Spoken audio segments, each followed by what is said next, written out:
review. Okay, yeah, I just talked to Tasha briefly regarding her feeling and feedback regarding the SAP process, because we are going to talk about chapter 8 and chapter 7 in more details. SAP, I mentioned in the beginning, okay, so the SAP we are doing is kind of different from the book when they talk about the purchase to pay or the order to cash. In the book, they continue to use the sunglass, or I forgot is another, but they still use the relational database, activity tables, and then the structure tables, right, to try to explain and teach the ERP. That's definitely not the best way. So because I think for the authors, they are not sure for the students or the instructor, we can get access to SAP or not, right? Or if they have something else like software or tools to use to teach the ERP. So this part, I'm seeing the contents, so I'm asking to read the book and understand the contents and the logics. But again, relational database is not the best way to understand it. So that's the reason I bring SAP into our practice. So SAP is the best way if you have it available to learn the ERP and the practice. So don't worry too much about the database. They talk about all the activity models or structure models in these two chapters. So as long as you can understand, because we already have the knowledge about this relational database from the prior two chapters, 5 and 6. So make sure you have a general understanding what are the processes or like the steps we talk about in the SAP, while you have these typical steps in the procurement or sales, like we create the material master, vendor master, right? Customer master. What kind of data you covered in each of the process? We have master data. Master data normally means the data you want to keep it on permanent basis unless you change, like the customers, right? Or vendors or the employees until they quit or they retire. So those are kind of the data we normally keep for much longer time. Then you have the transactional data. They normally call business transaction data. Those are the transactions we enter into the system on daily basis, like a new sales transaction, a new purchase transaction, like the material we bought and then later we sell. Also like the rental invoice we received from the tenant. So that's kind of like we have these new transactions coming on daily basis and we get into the system. Then the permanent data or master data will get updated, right? So if we have a new customer, the customer table will be updated. And then you have your cash, like we have the permanent accounts from the balance sheet, cash, assets, liabilities, they are all permanent accounts. But the permanent accounts got updated by the transactional data, right? The pluses or minuses or the debits or credits we entered into the system. So what kind of data we captured in each of the process? So overall, I'm talking both. Okay, not really the sales or purchase. I'm talking both because the way you study the two chapters are the same, right? So we are looking for what type of data we captured and which function is responsible for entering the data. Even as a student user, I give you all of the rights, right? So you can create a customer, create a vendor, and even create sales orders. But in the real world, those data are entered by different functions or personnel. We have the data access rights.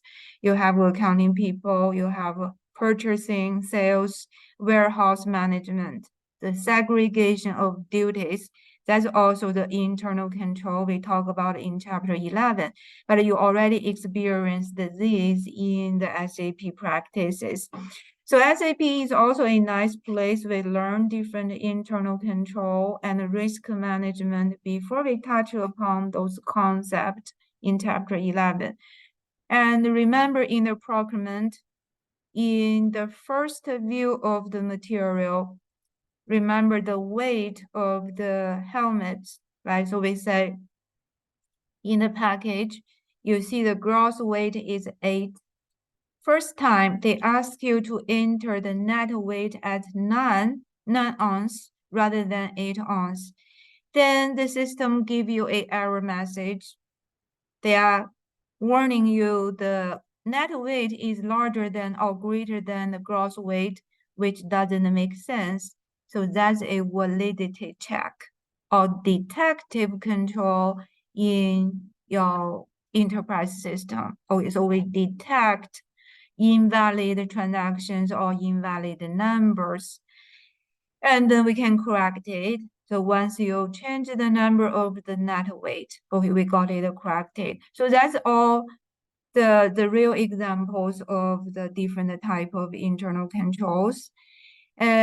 I think, yeah, so the business processes, okay, so what type of data we capture in each of the module, and then what are the steps or they call the processes in each of the module, and how they are sequentially designed, right? So which transactions are sequential to each other, and which transaction may happen in parallel cases. So it's not really sequential. I can do them in the same time. For example, I can create my master, material master data and vendor data as parallel to each other, right? Rather than sequential. But before I do the purchase order or before I do the shipment, I must have the purchase requisition. So, right, we do have sequential chunks in the whole flow chart. I have to finish the info record, then the purchase requisition, then purchase order, then doing the shipment. These 4 transactions are sequential, cannot be parallel. If you couldn't finish the purchase order, you have no way to move on the shipment or confirming the invoices. That also give you the type of process control in the real business or operations, right?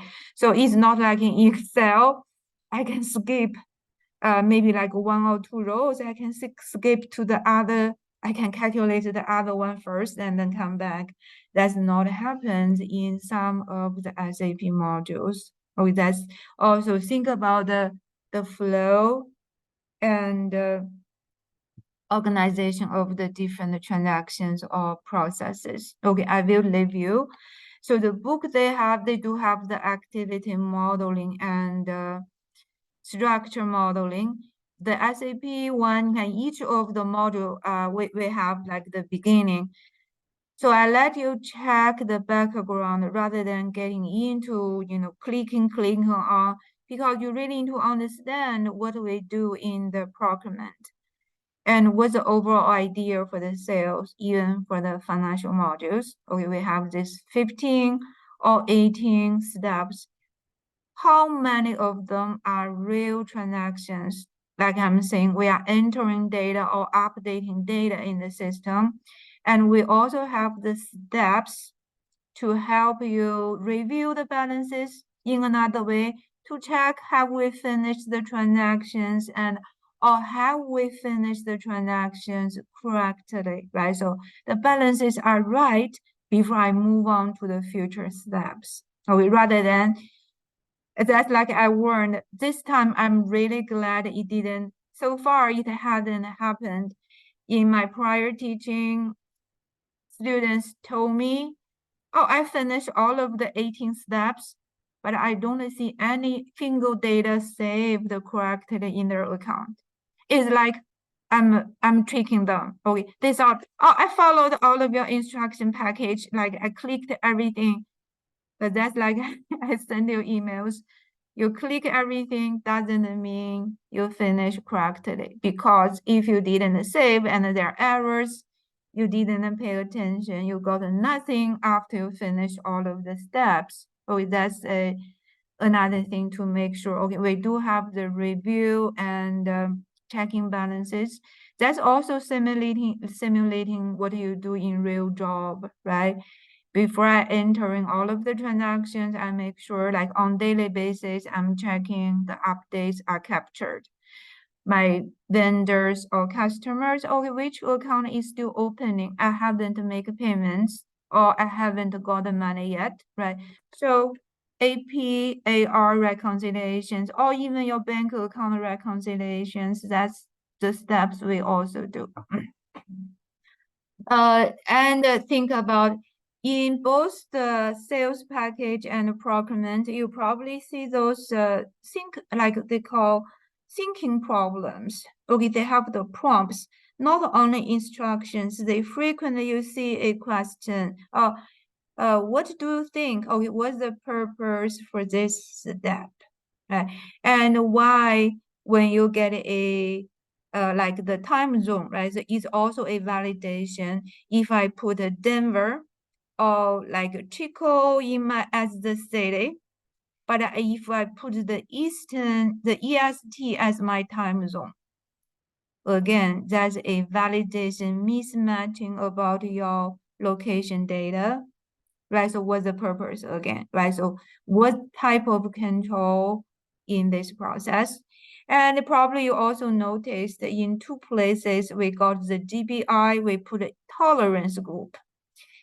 I didn't really ask you check the customer setting, but the GBI as a tolerance policy is really linked to chapter 11. So you can see the GBI is the overall, what I say, internal control policies we prescribed for the overall company in terms of like the error tolerance or the what I say, like the rights for different users.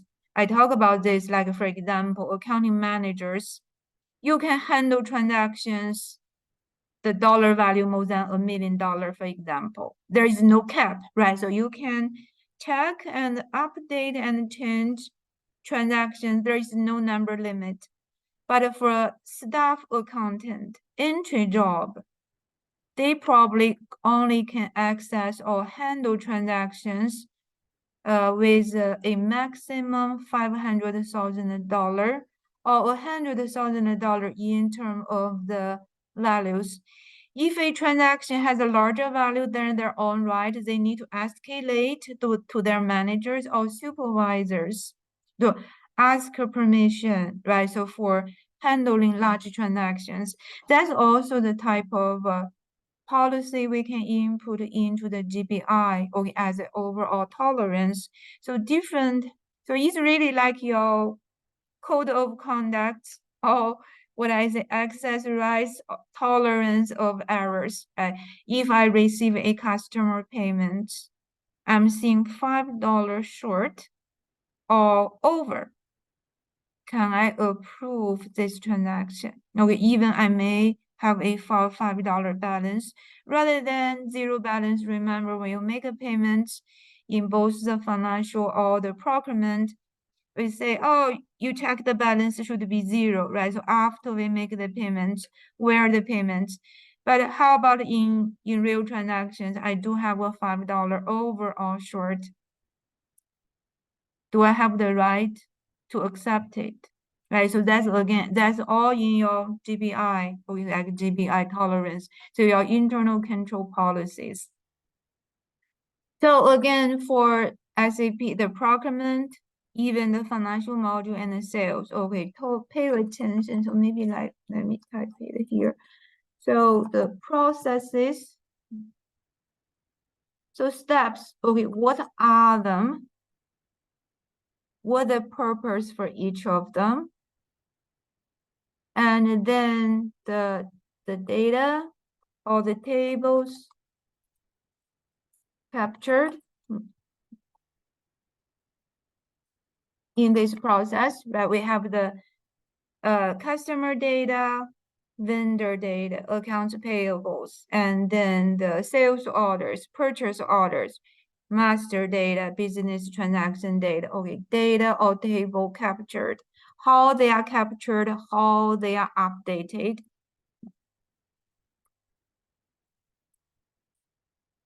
And then the internal controls and business rules applied, okay, in making sure all of the transactions are processed correctly. All numbers captured are accurately and reliable, right, to ensure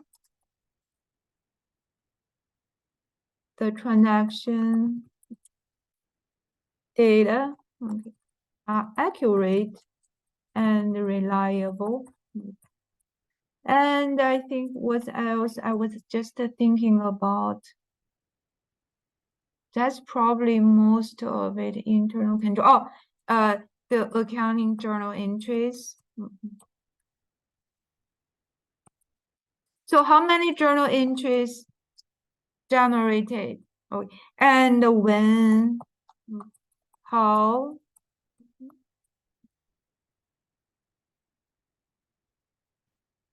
so when doing homework, those journal entries are so simple, right? But in the real world, you can see the journal entries in the procurement and the sales, we post. So once they post the shipment, once they post the invoices, and once they post the payments, the journal entries are generated automatically. But we do have the ones we entered manually, like the one we did in the financial accounting module, right? Transfer bank account, recognize the invoices. But so how the journal entry entered into the system or so differently from what we learned from the classes. That's kind of something as overall for the SAP, the ERP, or the modules of combining with the lab assignments, the project. Then finally, let's get on to the chapter 11, which is also important, like a wrap up. So understanding they introduced kind of three main concepts in the beginning: corporate governance, code of ethics, and internal control, how they are related to each other. I would say the corporate governance is the overall, like is umbrella, or is like umbrella to cover the whole business or the organization to make sure all of our transactions, operations are to the best interest of the investors or the stakeholders. So the policies, procedures, processes.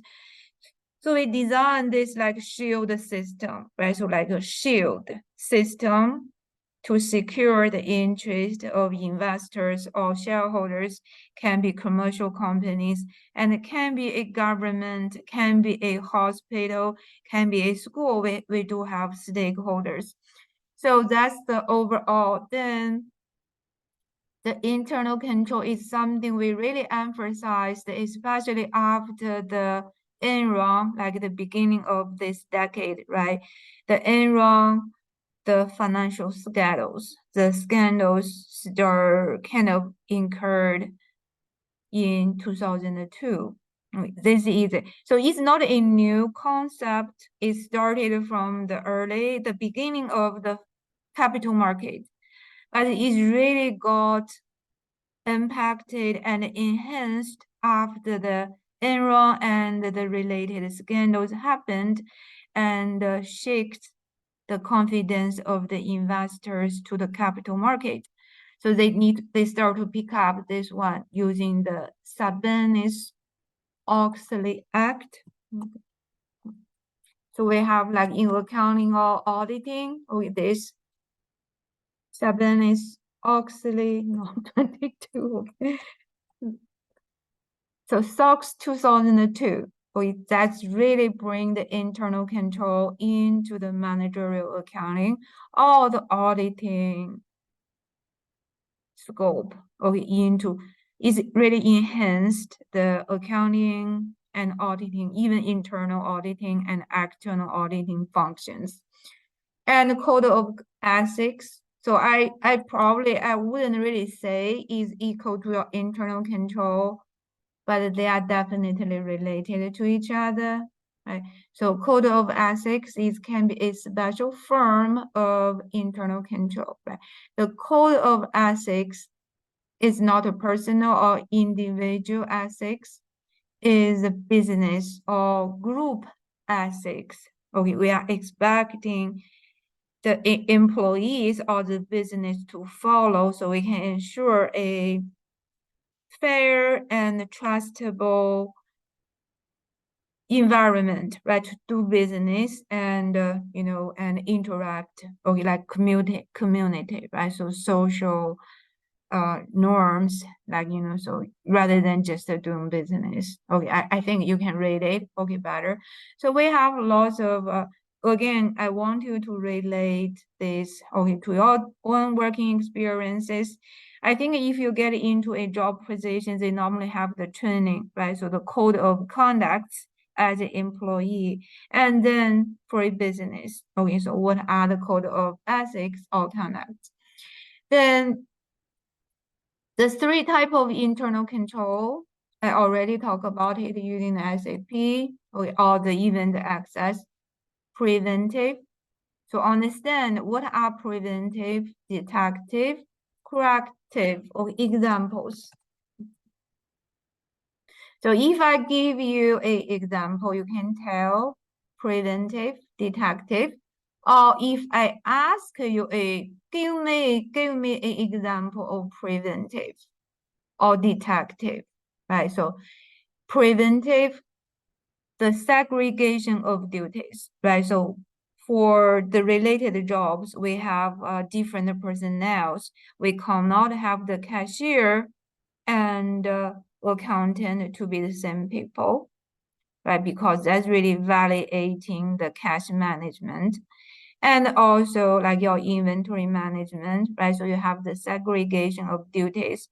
And also the counting system, right? So we may need to a physical count of the inventory on daily basis or weekly basis. That can be the detective, or if we found any errors between the actual balances and your book balance, detective, or physical count, and corrective. And the detective, like the bank reconciliations, accounts receivable, reconciliations, those are all detective. Okay, the corrections, once I found the variances, how I can make corrective actions, right? To maybe reduce the cost, right? So of the products or something. Okay, check those. And the major playing organizations in the internal control and corporate governance field, okay, all related to accounting, finance, auditing, and in information technologies, right? And I think that's part of also the CPA. Okay, if you want to take the CPA, especially the system track, okay, like the names of the organizations and of their responsibilities about. And then we have two important framework. The older one we call the causal internal control, which released in 2013.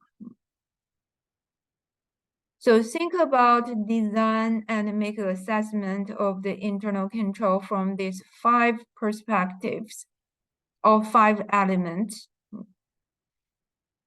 In our SAP or Access, we have handled many of the control activities. So like what we have designed, like what latency control.